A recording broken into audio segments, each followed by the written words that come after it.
Hi guys!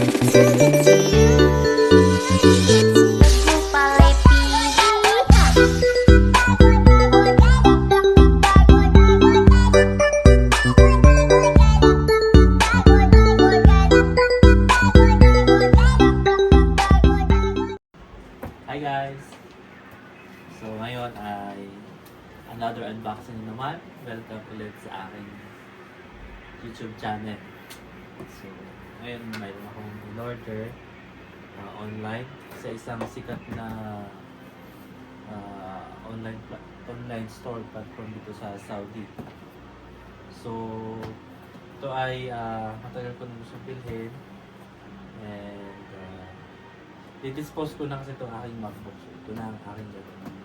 Someone were going to buy this one and then I will be using this one for my personal use. So, i-unbox ko ngayon ang Xiaomi Pad 7 together with the Xiaomi Pad Focus Keyboard. Ang tagal ko hinanap to sa Pilipinas, dito Saudi. But fortunately, ang nabili ko ay Middle East version. So, English and Arabic yung nasa keyboard niya. But wanting to buy only the English version, but we don't have choice, so I settled for this one. So hello, samahan nyo na ako mag-unbox. Ito siya. Careful sa paggamit ng blade. So ito pala ay nabili ko sa isang online store noon, and then this one I bought from Jarir. Isa rin siyang store dito sa Saudi.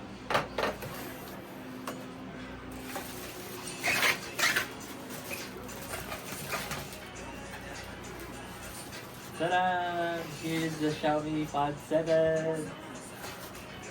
So, na-unbox siya kasama ng keyboard. Keyboard. So, unahin muna natin ang tablet.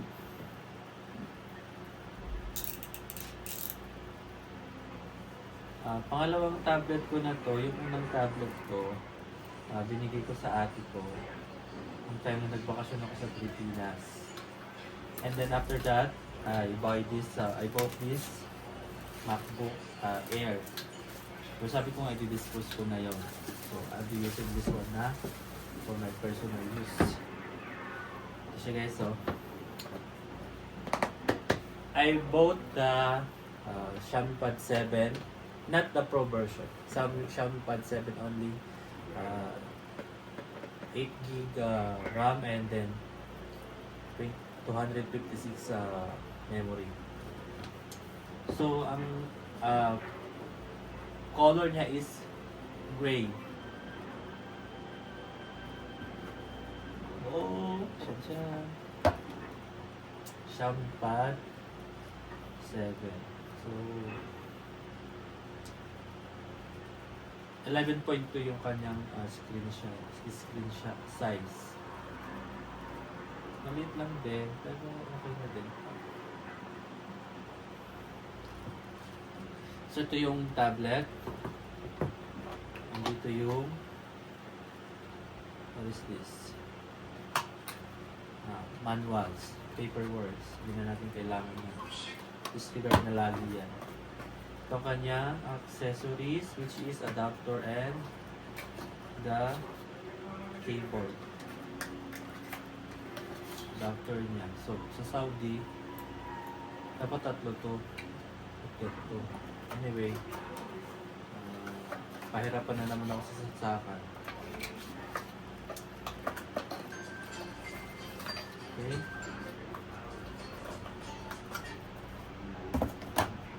After that, wala na. So let's turn this one. Global version kasi siya, kaya ganito ang charger na kasama. Pero kung ito ay Middle East version, ito yung tatlong socket saksakan. So I'll be closing this one. Set aside ko muna siya. Later I'm gonna open this one also. So, another unboxing, the keyboard. Focus keyboard.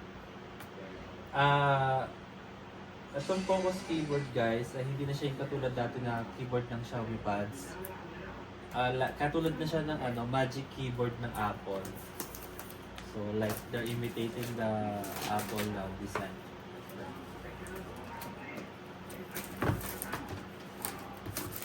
Mabigat siya actually. I match the color gray dun sa tablet dito sa keyboard. Mabigat siya Tada!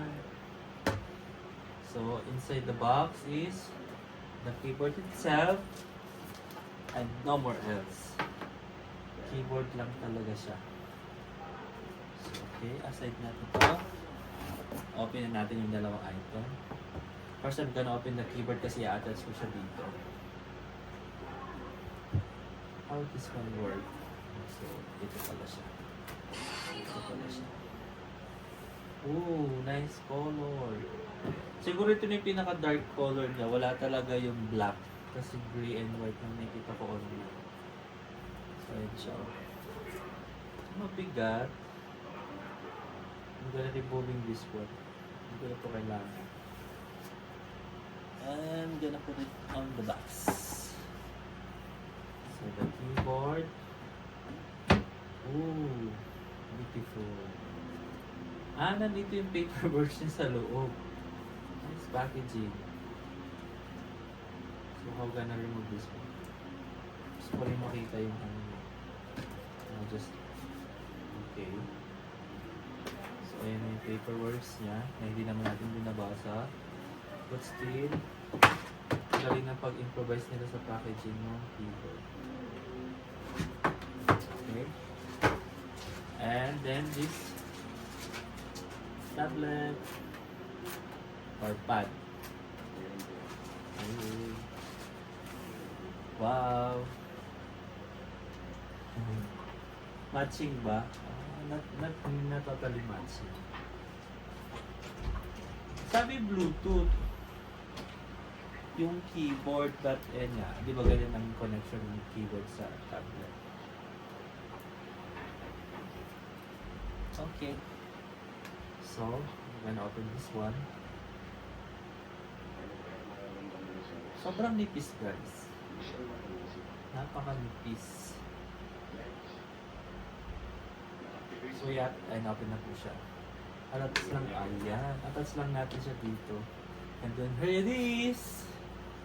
Sumukha na siyang iPad. Actually, mas prefer ko talaga ang tablet pag Android. Ayoko ng iPad. Though I'm using iPhone and then Apple Watch, but I prefer the Android tablets. So, ang ganda ng keyboard with mousepad. With mousepad na siya. Okay. So, ayan. It's working. Oh, very... Set up ko na siya guys. Thank you for watching.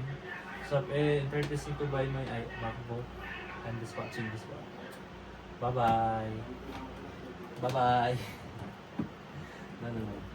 Oh yeah, but I'm serious. I'm just watching this one. I'm gonna using this one as my personal tablet or laptop tablet because it has already keyboard in it. Okay guys, thank you for watching. I'm going to set up this one and then I will put up all abuse it. Salamat! Don't forget to like and subscribe sa my YouTube channel. Maliit pa lang siya but I'm hoping one day lalaki yung aking channel. Thank you!